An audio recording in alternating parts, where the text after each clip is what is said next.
artileri di posisi tembak mereka, serta 2 depot amunisi.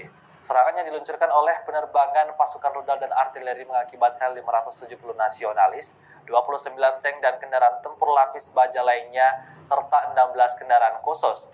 Pasukan pertahanan udara Rusia menembak jatuh 1 Su-25 Angkatan Udara Ukraina di dekat Mazanovka, wilayah Kharkov.